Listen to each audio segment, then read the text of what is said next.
Today is a full moon day. It is a Dattatreya Jayanti, birth of Lord Dattatreya. And a couple of things to remember is this week on Wednesday, we had Mokshadaya Ekadashi, the day when Lord Sri Krishna narrated Bhagavad Gita to his disciple Arjuna. And it was approximately 3027 BC, according to calculation of Aryabhatta. And also important to remember is on the 13th day of the war, there was a solar eclipse, total solar eclipse in that Kurukshetra. And that's where the story of Jayadratha comes, where here is the complete darkness, and he'll be rejoicing that Arjuna is going to immolate himself. And that celebration, Shri Krishna points the sun which is appearing in the skies. Here is the sun in the skies, and here is Jayadratha. So take your aim, man. That's how the story goes on the 13th day of Mahabharata war. We are discussing select verses from Bhagavad Gita. And we started a series of discussing these select verses on September 22nd of this year. And today's discussion is the fifth in that series. The prior sessions, we briefly talked about invaluable key scriptures that every serious student of Vedanta should refer to in one's lifetime. And also shared with you some additional amazing texts that my dear wife Kumud and myself, of course I miss her every day, we found extremely beneficial for personal elucidation of our gratifying studies of Vedanta over the years. Our discussion on Bhagavad Gita Mala Mantra, a garland of Lord's key comments, went into greater details about the author of the text, sage Vyasa, the meter of the composition, Anushtup and Trishtup, primarily being Anushtup. Anushtup means settling down, quieting the mind. The main purpose of this monumental creation. Lord Shri Krishna's powerful message, coupled with the solid promise of enlightening every qualified devotee by doling out the methodology needed to accomplish that goal in the devotee's very lifetime, regardless of the chosen lifestyle. In subsequent discussions, we emphasize that we must not waste this unique divine gift of a human birth, while recognizing ultimately it's all up to us individually to make the right choices and accomplish that ultimate goal of connecting our true identity. And that's where the 6th chapter, 5th verse, Uddharet Atmanatmanam, came about. We then carefully reflected on the extraordinary story of once an average householder, Tulsi Gosain, recently married man who was motivated to accomplish the monumental task of becoming the most ardent devotee of Lord Rama, simply on the heartfelt encouragement of his loving and gifted wife. This carnal young man turned to be into a absolute ardent devotee of Lord Rama, later on known as Sant Tulsidas. What I'm trying to say is that each and every one of us can be driven with that proclamation in our mind that we can accomplish that task in this very lifetime. So we should be motivated to find the true identity of ourselves through listening to these teachings of Lord Sri Krishna. We refer to our discussions in the past that God always comes to help those devotees who sincerely exhibit 6 key factors while trying to accomplish any challenging task, such as sincere efforts, immense enthusiasm, dogged perseverance, solid knowledge, capacity to seek available resources, and exhibit sincere willingness to face any obstacles along the way. As we say in Sanskrit, Udyamam Sahasam Dhairyam Buddhi Shakti Parakrama Shadete Yatra Vartante Tatra Devaha sahaya krit. We carefully analyze that divine help is always fair and easily accessible for any individual, especially if the individual has surrendered his ego, has been very sincere and prayerful all his lifetime, and not simply during the times of his need.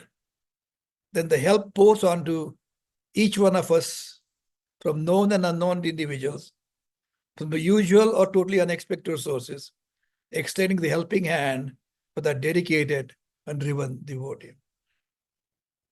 Today, we shall continue today's discussion carefully, articulating the appropriate manner that a sincere and respected disciple should interact with an enlightened teacher, guru, in order to gain that knowledge.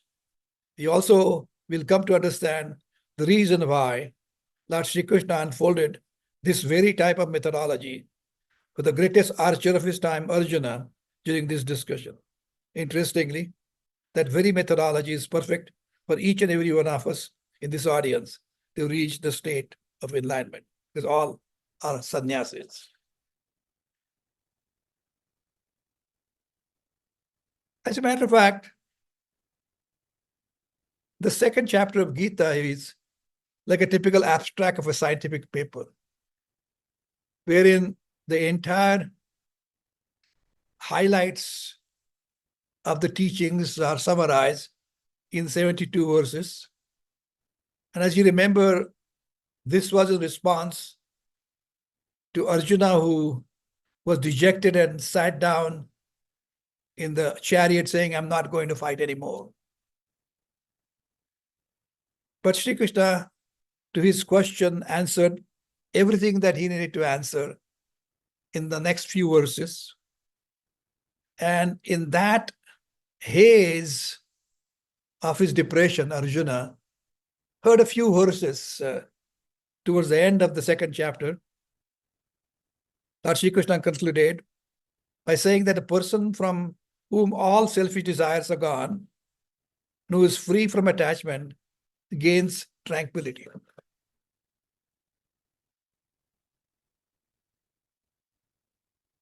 He said, Vihaya kamanyas sarvan, pumauscharati nispraha, nirmamo nirhankara, sashantyam adhigacchati. What Sri Krishna implied was that since the wise man with balanced understanding and composure knows that his true nature is happiness, he naturally grows out of his desire to become happy by gaining objects. This wise man's happiness does not depend upon presence or absence of things. Arjuna, in his haze, however, understood that the statement means that one must give up all the desires in order to be happy. He thought by withdrawing from this material world through renunciation, he would overcome all these attachments. One verse had stuck in his mind halfway through the discussion. Sri Krishna telling him, Hato va prapsyasi swargam, jitva va moksha bhokshase mayim, tasmat uttishta kaunteya, yuddhaya krita nishchaya. 37th verse. To translate in English, if you are killed in this war, Arjuna, you'll gain heaven. If you win, you'll enjoy the kingdom on this earth. Therefore, a son of Kunti, arise and get determined to fight. Arjuna, remembering these two key verses, was utterly confused because he thought that he was getting mixed signals from Sri Krishna. He misunderstood that the knowledge and actions were opposed to each other. Giving up the desires was the only way to go. He felt every desire prompted by action can bring about only bondage and not freedom. He wondered why Sri Krishna, a divine incarnation that he knew, an inspired teacher, would advise in that situation to get up and fight. But he was appropriately respectful towards Lord Sri Krishna as one good disciple should be to the teacher he respects, and said, perhaps, Sri Krishna, my understanding is inaccurate. And trust me, indeed it was. And hence used the words like seemingly confusing while asking for help. But he said, Jayasi chet karmanaste matar buddhir janardana tatkin karmani ghore mam niyojasi keshava. Vyamishrevena vakyena buddhim moha yajiva me tadekam vada nishchitya shreyoham maaptaktaya. Sri Krishna, it is your conclusion that knowledge is superior to action. Hey, Janardana, why do you then direct me to do this horrible deed of fighting the war? My mind is confused with the words that are seemingly confusing. It's my problem. Tell me definitely the one single means by which I may gain Shreyas, the ultimate bliss. So he didn't point finger at Shri Krishna, you make no sense. He said, I'm confused, I don't understand. Please be kind and gentle as a good teacher and teach me, I'm confused. Arjuna's confusion was based upon a total misunderstanding, the wrong chain of thoughts. Arjuna thought, by asking me to perform an action such as a fight, the outcome can only lead to a chain of expectations, results, judgments, reactions, and that natural, inevitable problems that follow. There'll be no time or opportunity to contemplate upon God and myself. In that case, why does my dear Guru counsel, Sri Krishna, ask me to engage in action such as war? The problem, Prasanna, as you rightly have said before, the problem is with likes and dislikes. Everyone lives in a private world conditioned by society, culture, religion, and upbringing. One likes objects, possession of which one thinks will make us happy. One dislikes objects in the presence of which we will feel unhappy. There are some objects and beings to which one may be totally indifferent, since the presence or absence doesn't create happiness or unhappiness. We do not see the objects as they are. Remember, we do not see the objects as they are, but as they appear in our mind, appear in a private world of likes and dislikes. This is either because of our past experiences or preconceived notions. We do not only have likes and dislikes, but we have value for them. Likes and dislikes are the very fabric of our personalities. We cannot ever completely remove the likes or dislikes, just like those unwanted weeds that we struggle with every year near our gardens. Now the snow has covered it completely, so don't have to worry about it till next spring. Even when we perform any action prompted by likes or dislikes, if we do not react with the outcome of the result based upon those likes and dislikes, but react objectively, our likes and dislikes cannot create a feeling of success failure.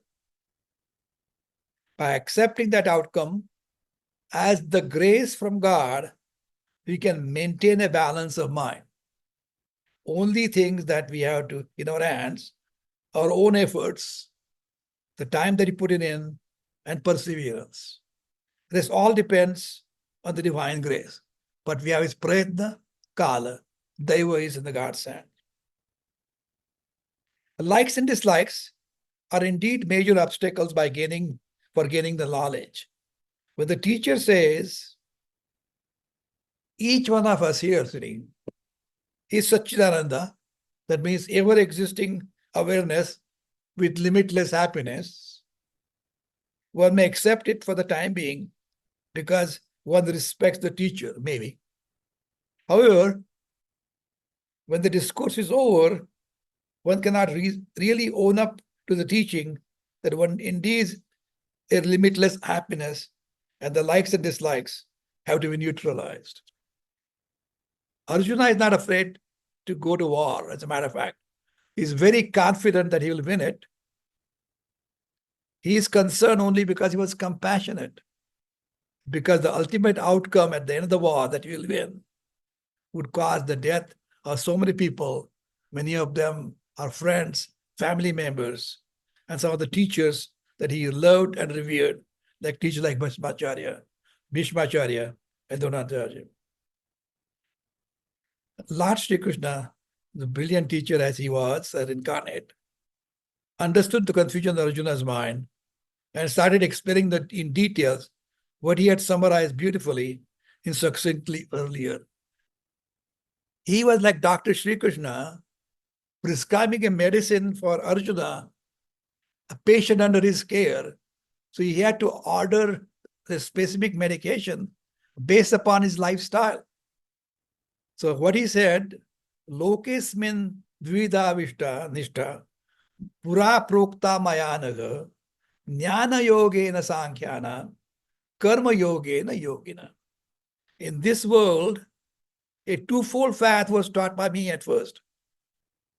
A sinless one, mayanaga. That for Sankhyas, with total utmost only devotion to that knowledge, pursuit of knowledge.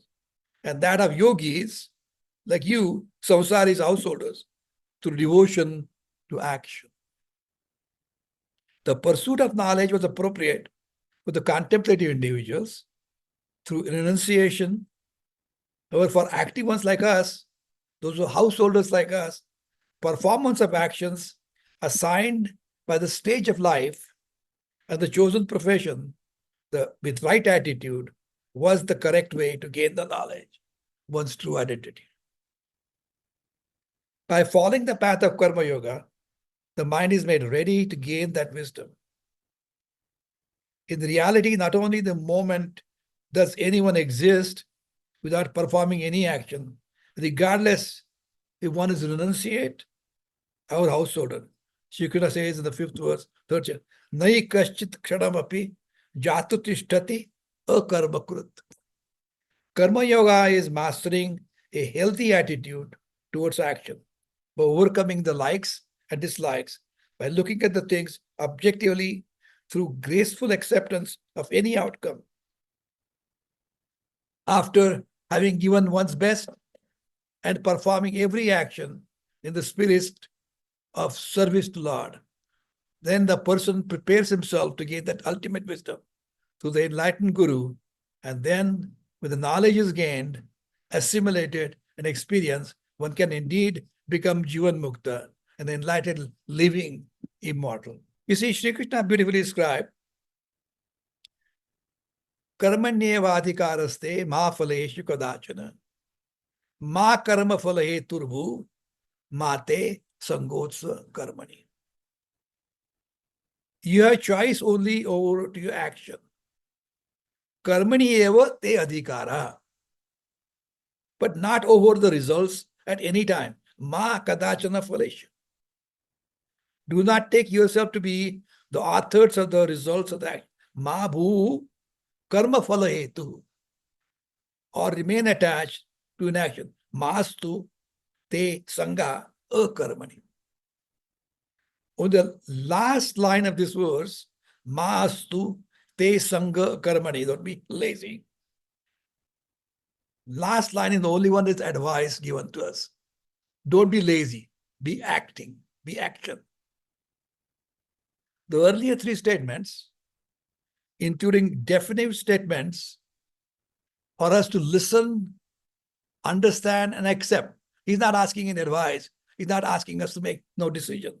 It is like saying water boils at 100 degrees centigrade and water freezes at 0 degrees centigrade, and it freezes in Minnesota more often than any other state in the union. Anyway, that's not a part of the discussion. Now, that the capacity of the free will be bestowed upon human beings pertains only with the reference to action. So he's asking you to act, perform actions.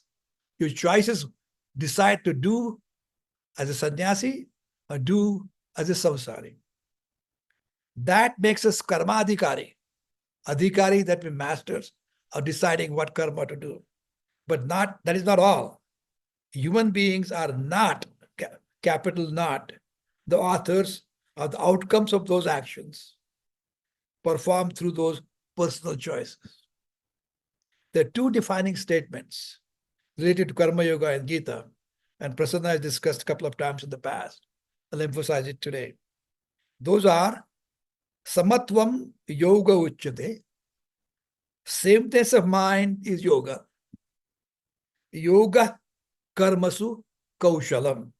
Skill in action is Karma Yoga.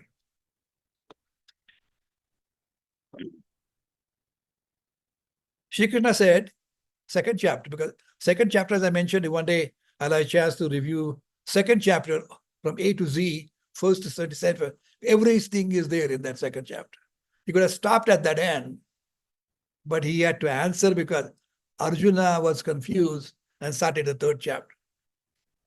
He said, Yogastha Kuru Karmani, Sangam Tyaktva Dadanjaya, Siddhya Siddhyoho Samo Bhutva, Samatvam Yoga Uchyate. Sameness of mind is yoga. This sameness is possible only with reference to one's response to the results of action. The action performed can vary, and so can the outcome vary. However, what needs to remain the same is the way one reacts to that outcome of the action, whatever the action may be, and whatever its outcome may be. So how you react to it, that should be samatva. I remember a couple of stories that Swami Dayananda told when I was there the first time I met him in 1987, when I had a medical class reunion in Pocono Mountains, and I had just heard that he had come to Pocono Mountains to start Arsha Vidya. So those couple of two stories I know I have told you before. I'll bore you because those are two stories that stuck with me the first time I met him. He talked about a man coming out of the house exactly the same time in the morning and catching a bus to go to work. He had to cross the road to get to the bus stop. The game plan was set. He'd get up, get ready in time, walk across the street, catch the bus. Karma, that decided the karma. But outcome can be different. The outcomes Swamiji described was maybe when he's standing on the bus stand, a friend of his sees him standing and stops his private car and gives him a ride. Or while he's crossing the road, he's hit by a rickshaw and he opens his eyes in the hospital. Or he may find a seat next to a girl he always wanted to meet. Or maybe he'll miss the bus completely because the bus came 2 minutes earlier than his usual time. So the outcome is not his hand. Only thing he has in his hand is the action he performs. So accept it as it is. The other story he said that day was about a man goes for a big job. He was hoping to get a job for that interview. After the interview was over, for after half an hour, the who was interviewing said, by the way, on the table there you'll find there are raffle tickets. If you want to buy some, buy them. That's fine. What this guy thought that if I buy a raffle ticket from my teacher, maybe I'll get the job. So in order to buskify that guy, he buys a raffle ticket, goes home hoping that he will get a good job. And of course, as usual, in a week's time, he got a letter which says, I'm sorry, the job has been offered to somebody else. You didn't get the job. And upset as he was, telephone rings. Somebody at the other end says, hey, did you buy a ticket, raffle ticket on such and such a day? Yes. Congratulations, you are the ultimate winner. So he gets $80,000 worth of a Lexus car. So again, outcome is not in your hand. Only thing that you have in your hand is to decide action you're going to perform and performing to the best of your ability. So we have to exhibit a balance in the reaction with accepting the outcome. Karma phala svikara samatvam. Balanced attitude to any outcome. You must maintain an attitude of equanimity or sameness of mind, the various possible outcomes of any action. The choice with reference to action that should be performed when living dharmic life is to go by the right and wrong recommended by the scriptures, even if the choice is against one's personal likes or dislikes. Your responsibility is samsari.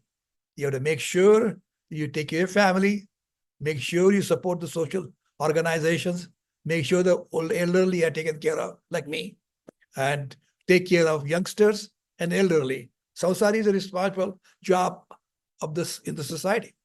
That's why samsari is an important segment. Not everybody become sannyasi who's going to take care of sannyasi. You must remember that all our human capacities are because of God bestowed upon us. Thus, everything that we do, are able to do, we must do that as an offering to Lord. Such attitude can steady one's mind against the influence of likes and dislikes, and also will inspire us to do our best. Because if you're trying to impress your parents, impress your spouse, Parag, remember that, or impress God, you try to do your best. So you're trying to impress the God here. We have the privilege to perform any action, because that's only permission God gave. Karmani adhikara.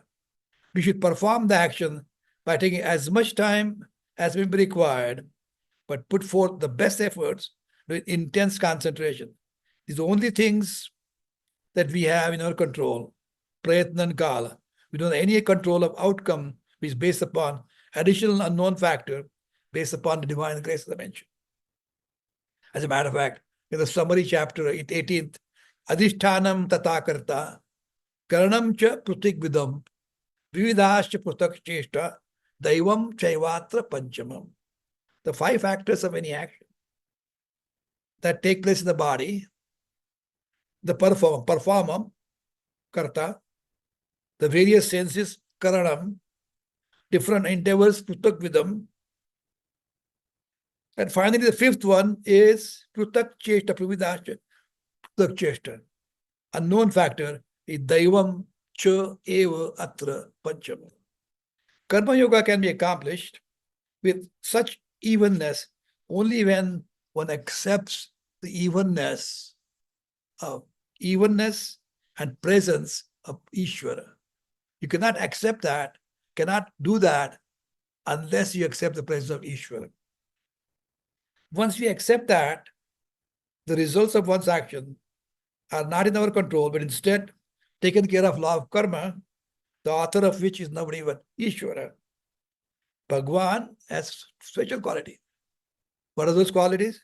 Jnana, Vairagya, Virya, Yasha, Shri, Aishwarya. Jnana is knowledge. Vairagya is dispassion, secondary to knowledge. Virya, absolute power, including power of creation. Yasha, victory of all kinds. Shri, wealth of all kinds, material as well as spiritual. And Aishwarya, overlordship. He is both the intelligent and material cause of creation. Nimitta anupadana karanam. And doles out the outcome, pouring out like a prasad, karma phala data. This sameness of evenness of mind, samatvam, means reacting to the outcome dispassionately. One accepts the outcome without being too elated or too depressed. The yo-yo response is when one gets too excited, but the outcome is expected or better than expected, or nearly gets destructive or even suicidal, but the outcome is the other way. Be balanced. The second important statement in the second chapter about karma is the 50th verse, within 2 verses. Buddhi yukto jahativa ube sukruta dushkrute tasmat yogaya yujyasva yoga karmasu kaushala. Skill in accepting any outcome after giving one's best in any prescribed action with patience and perseverance is karma yoga. Let me repeat that sentence. Skill in accepting any outcome after giving one's best in any prescribed action with patience and perseverance is karma yoga.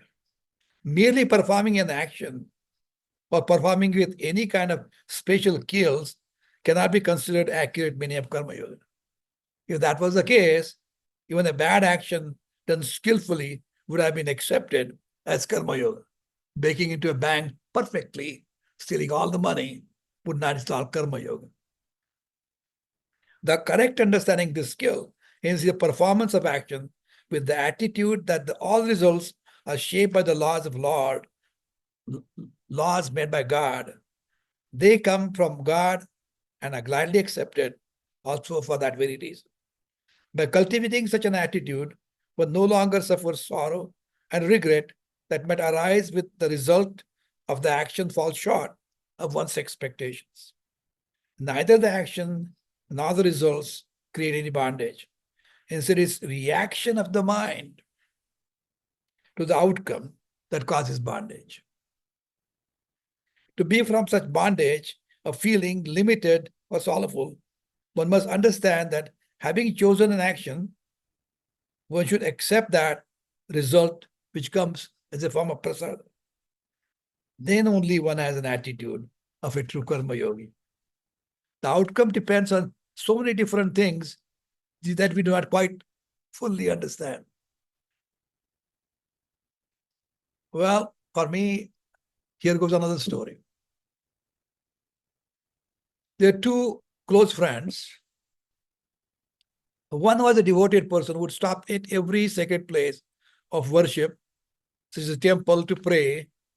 The other who did not accept the presence of God or Ishvara or didn't care to.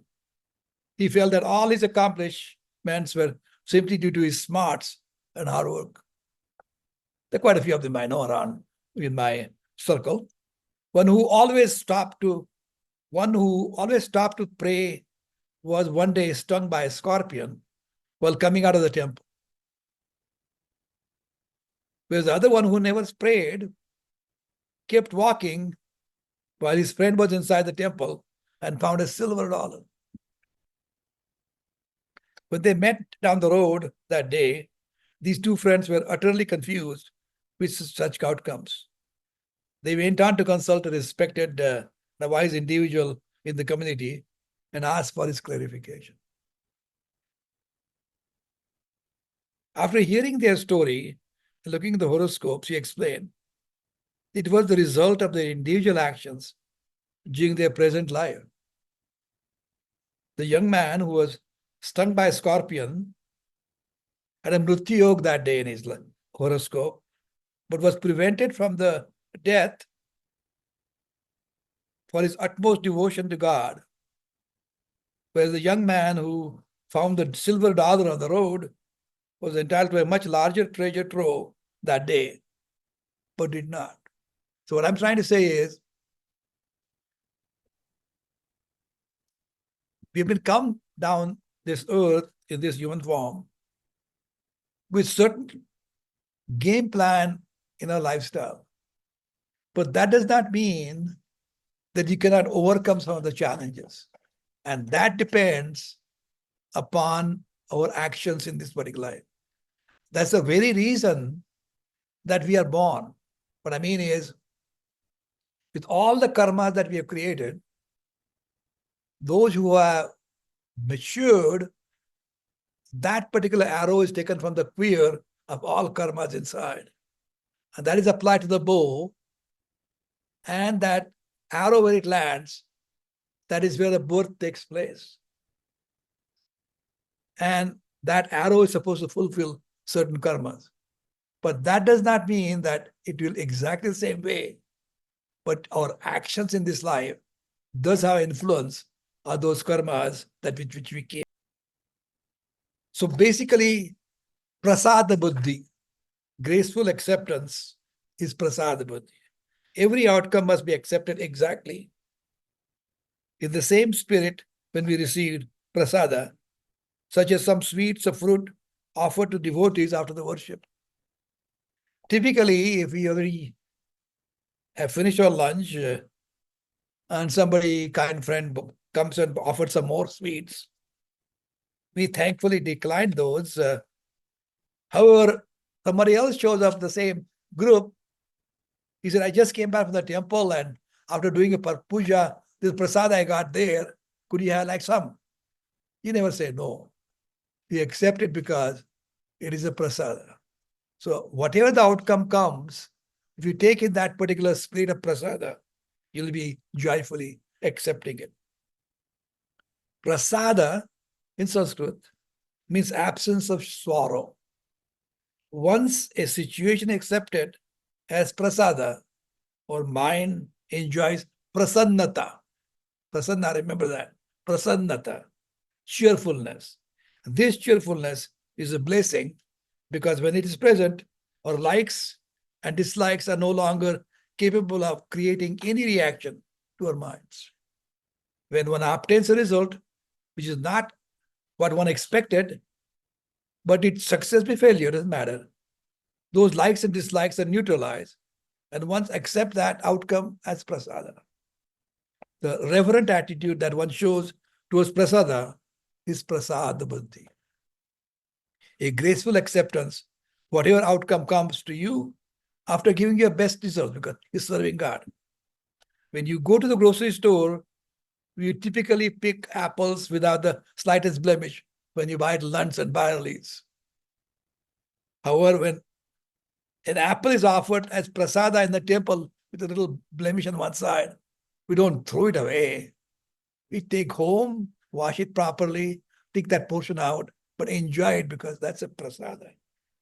So everything that we have to accept outcome with reverence and consume, enjoy it.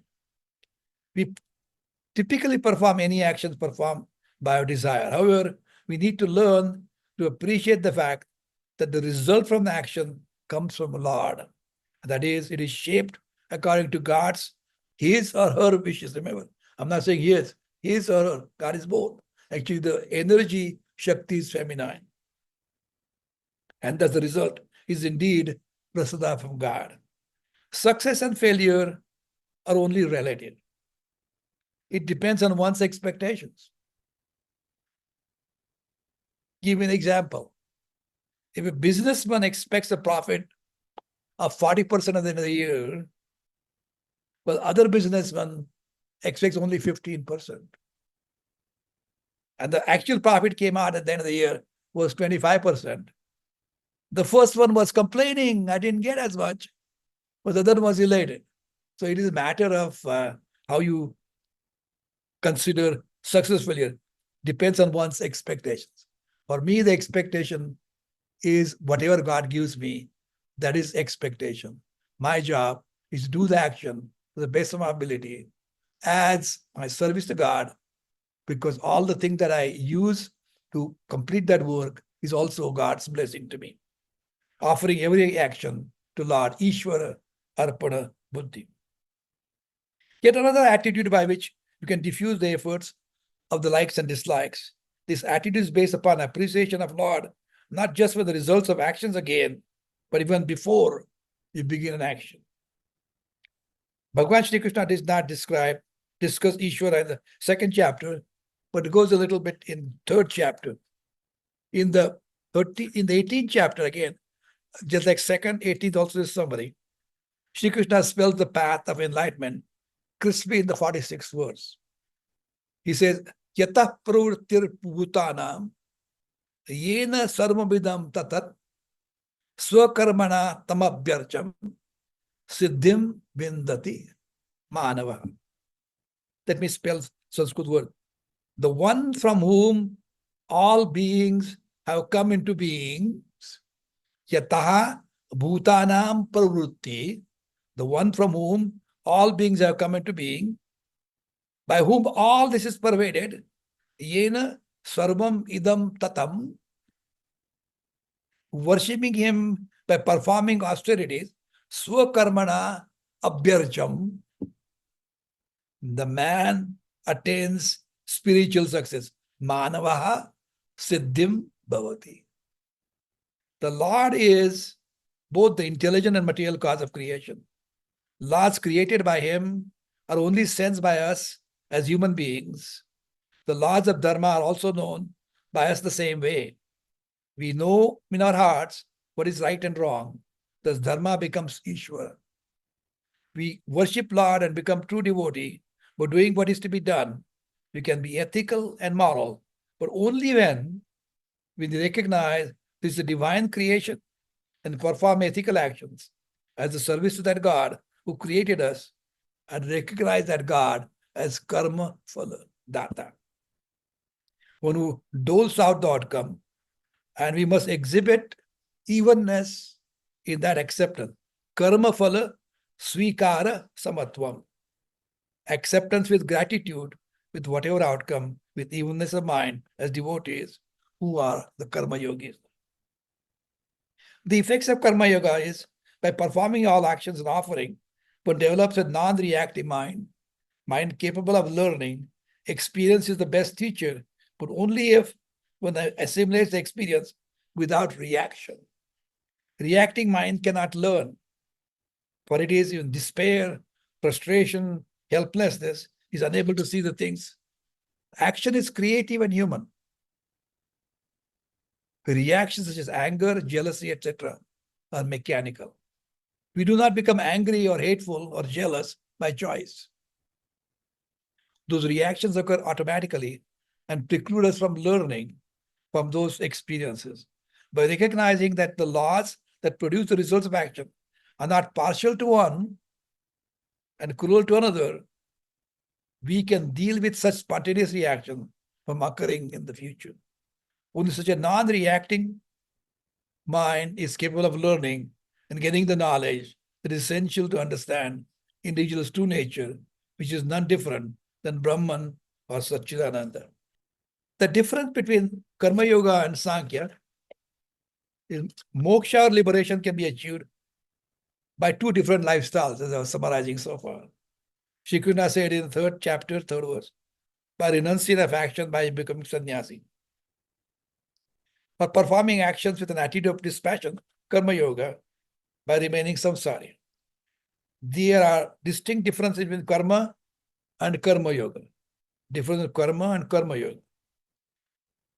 The Karma Yoga indicates that the individual is performing these actions for self-purification and creating right frame of mind to gain the knowledge and thus liberation.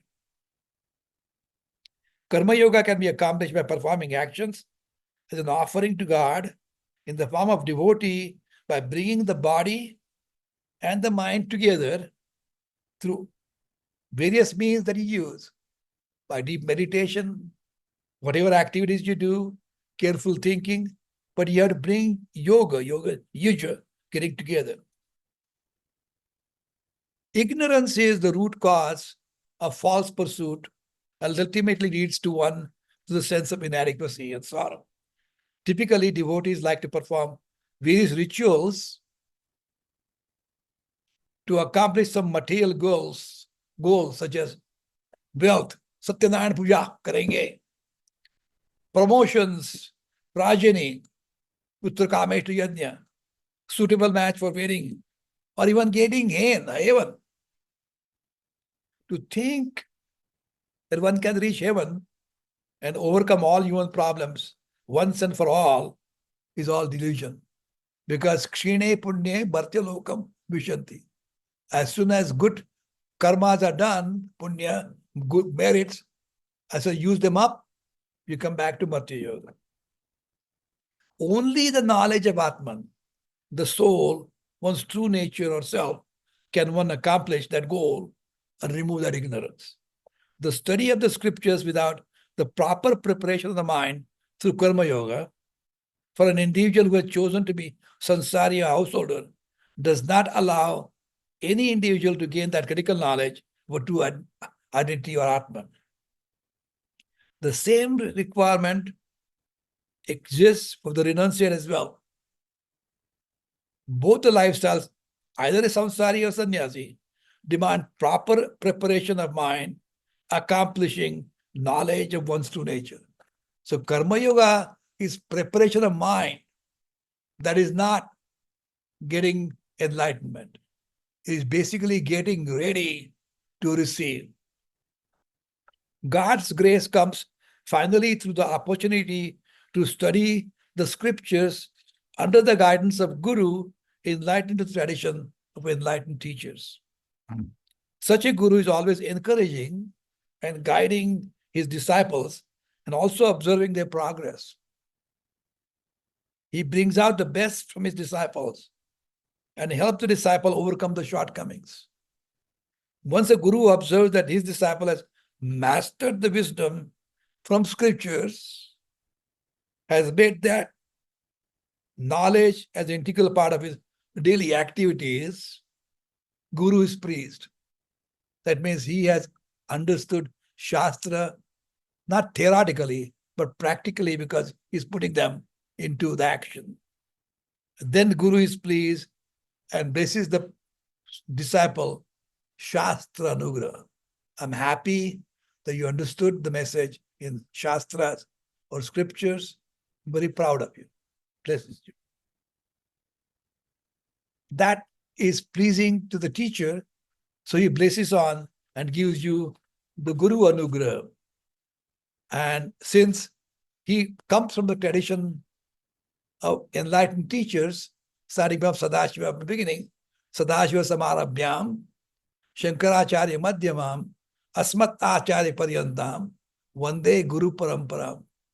So ultimately coming to that, at that time he gets the Deva Anugraha as well. That is not the end of it. We learned in Kaivalya Upanishad, we have studied maybe a couple of years back, maybe.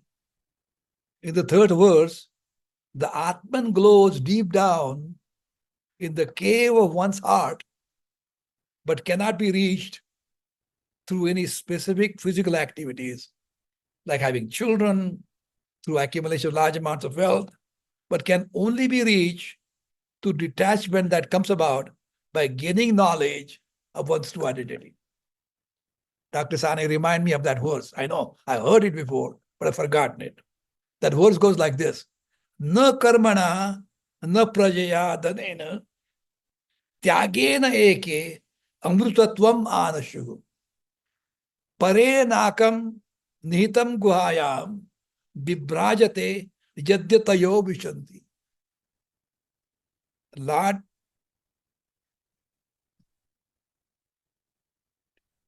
Nachiketa, I'll discuss in a moment. But what that Kaivalya Upanishad is telling is, not by particular activities, no karmana, no praja, not having a big children or big retinue, no dhanena, not a large amount of money, only by detachment, and detachment out of getting connected with your own identity. That is detachment, having accomplished that knowledge. Then what else do you need? That is the detachment after getting the knowledge. Tyagena eka amrutatva nanashu. And where is that it is? Parena nakam nihitam guaya. Vibrajate, glowing. Yadya yadi yatayoho vishanti. Yata means who are struggling to get it. So that divinity is shining brilliantly right inside the cave of your heart. And you can connect with it by your attitude, by getting the knowledge. Now, that's where you connect to the discussion from Kathopanishad. Lord Yamaraja advises Nachiketa that only those who personally experience or realize the connection with one's Atman find a lifelong peace and contentment, and no one else. Tam Atmastham ye anupashyanti dhira tesham sukham shashvatam no itaresham. Tesham shanti shashvati no itaresham. The very reason, that very reason why Swami Vivekananda kept on reminding everyone when his visit to USA, Uttishtata, Jagrata, Prapya Varan Bodhata. Arise, awake from the long slumber, long period of slumber, meaning ignorance and indifference to learn the wisdom passed on to us. Uttishtata, Jagrata, Prapya Varan Bodhata. Prapya, that by finding an enlightened teacher, Varan, learn about our Atman and Nibodha, then experience and realize the Atman within, which is right inside, to find peace and happiness. I'll conclude with one more statement. How do you experience the Atman within? What is that experience like? It's described as, you have to experience it to know what I'm talking about. It is described as Adarsha Stam, Mukham Iti Yadvat. It is described as looking yourself in the mirror. But you can see your clear face when the mirror is absolutely clean, without the slightest of any blemishes. If you stand in front of mirror which has not been cleaned for some time, either you see distorted image or you won't see the image at all. So mirror has to be absolutely clean. Your behavior, your thinking, your attitude, your actions have to be absolutely clear. And once Atman can be seen just as clearly as one's face in the mirror. Bimba pratibimba. Atman Brahman. So when you are in deep meditative state, when you connect yourself inside, that's when you connect to yourself. It's very similar to trying to see the bottom of a beautiful lake behind our home. If the water is muddy, because many impurities in the water, or due to waves or some other disturbances, you cannot see the bottom. Your face keeps on moving. But as soon as those impurities are cleared, water becomes still, the beautiful lake bottom can be seen. You can see your face as well. So that is exactly what happens to the individual who has gained full knowledge of Atman, his own true identity. He is capable to achieve samadhi on a regular basis and reconnect with that Atman, glowing brilliantly in the heart. He accomplishes the state of Atma Anugraha. Later on, he continues his activities exactly the same as before. Bhaji Chapati eats the same food, walks the same way. There's no change in his appearance or his activities, but he is an enlightened individual, very comfortable, contented with everything that he does and what he sees and what he experiences. This individual transformation then is complete. Caterpillar has finally transformed totally into a beautiful butterfly, never to return back to its original form or shape. This individual now, an enlightened, is called Jivan Mukta in this human existence. We talked about Karma Yoga this morning and said this was just a preparation for sansaris like us. But by proceeding ourselves, having cleaned up our mind, our actions, attitudes, and going through the deep meditation, we can connect ourselves to the divinity that exists right within us. So deep state of meditation. So you want to reflect. That happens every night. When you are deep sleep, in the fourth state, Turiya state, you don't remember you are awake. You don't dream. You don't even remember that you're sleeping, but somebody tells you it's sleeping. But that's the divinity inside you is refining you, purifying you, refreshing you. But that's the divinity. You connect. But unfortunately, at that time, You're not awake to recognize your connection. But then in your deep meditative stage, as Nachikta is told by Yamaraja, you can look inside, connect yourself, and get enlightened. I'll stop here. Thank you, Shashi. Prasanna, thank you. Yeah, just let me summarize in 3 different ways of your excellent discussion on Karma Yoga, Ishwararpana Buddhi, and Prasada Buddhi. And do thy duty that is best, leave unto thy Lord the rest. Whatever field of activity that you are engaged in, do the best you can according to dharma of that field. All of them point to Karma Yoga. One thing that we must remember is it is not enough to do the best you can. You must know what you are doing. Yep. Otherwise, I can pretend to be a surgeon and say I'm doing my best in performing surgery and leave the result to the Lord, and I know what the result is going to be. So we must always remember that. My own personal experience over the years, having been taught by you, is to enjoy what I am doing. Uh-huh. If I enjoy what I'm doing, like this morning, cutting vegetables, making sambar, I really enjoyed it. That is performing your duty. You have to do it. You may as well enjoy doing it. Exactly. There's no point in complaining of what you're Mhm. doing. And that way, you must know what you're doing. You must follow the dharma of the field that you are in. Dharma of cooking is following the recipe and listening to your wife when she says too much salt or too much this, too much that. Listen to her. Yeah, right. Yeah. And over a period of time, you begin to enjoy life. And Karma Yoga is meant to enjoy life. It's not a punishment. Mhm. It is not a punishment. A lot of people think Karma Yoga is putting constraints on you. It Mhm. is not putting constraints on you. It is freeing you from constraints. Mhm. So you really enjoy what you're doing. What more can you ask for in life? Yeah. Yeah. That's all I have to say.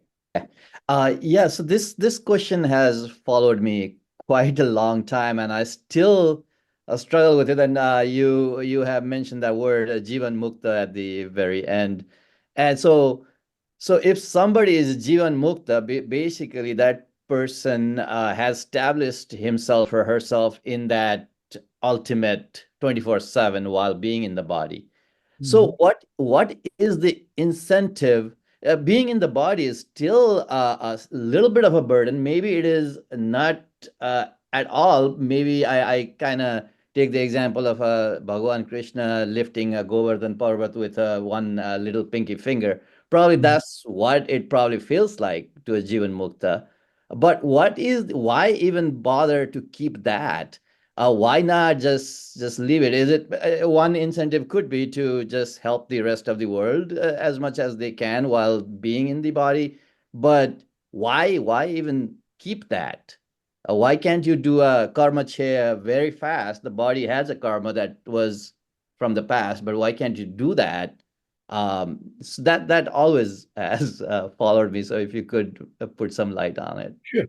Well, you remember I described during the discussion that we are born with a certain load of karma with us. So you take a quiver of mature karmas from your quiver arrow, attach the bow, and where it lands, your birth takes place with a load of karma that you carry. Our responsibility is to fulfill all of those. And by the time you get enlightened, all unfulfilled karma that you're supposed to do get automatically wiped out. So that thing is completely clean. But you have to complete the prarabdha. So lifespan has to be completed. For example, Ramakrishna Paramahamsa, he was enlightened, but he had to go through his entire life cycle till time his prarabdha was complete time period. He was enlightened, completely blessed by Kali. he developed a cancer of the larynx at the end. And devotee says, you are Kali's favorite disciple. Why can't you just ask her to get you better? He said, no, I understand what you're saying, but I have to complete my prarabdha. So you are born with a prarabdha. A certain lifespan is assigned to you. You fulfill it. And because you're fulfilling it, your life is still there, then do the best that you possibly can. In that process, you're lucky enough to have good students come by like Vivekananda, Narendra, asking, has you seen God? So there is no greater pleasure for a teacher than a qualified student who is willing to learn. And the teacher does not teach you right off the bat. Attending discourses does not mean you're going to learn everything. Sunday to Sunday, that's all. Then as soon as it's done, you go to watch football game, which is fine. The point, what I'm trying to say is, it has to be a driven attitude. As a sansari, you have to take care of your family. But whatever free time you can find, you to devote your activities for spiritual growth. So that is absolutely essential. And since the lifespan is still there, you got to make sure that you do the best you can. To tell you, if you read a Kathopanishad, Nachiketa came, and since he was 3 days late, starving, he said he got 3 boons. I won't bore with the whole story. But having asked to make sure his father was happy, make sure he got the mechanics and rituals to help the society, then he said, teach me about the death. Teach me about how to understand about that. And a good teacher will never teach you. I don't mean to say he doesn't want to teach. He wants to make sure that you are a right student to learn. But I mean, it says you are a worthy student to learn the ultimate knowledge.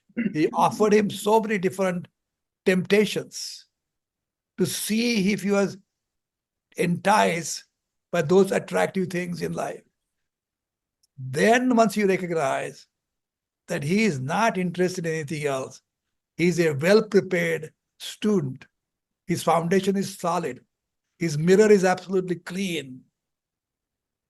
He is willing, he's a correct student to get, and then he gets that knowledge. But of course, you had meet him.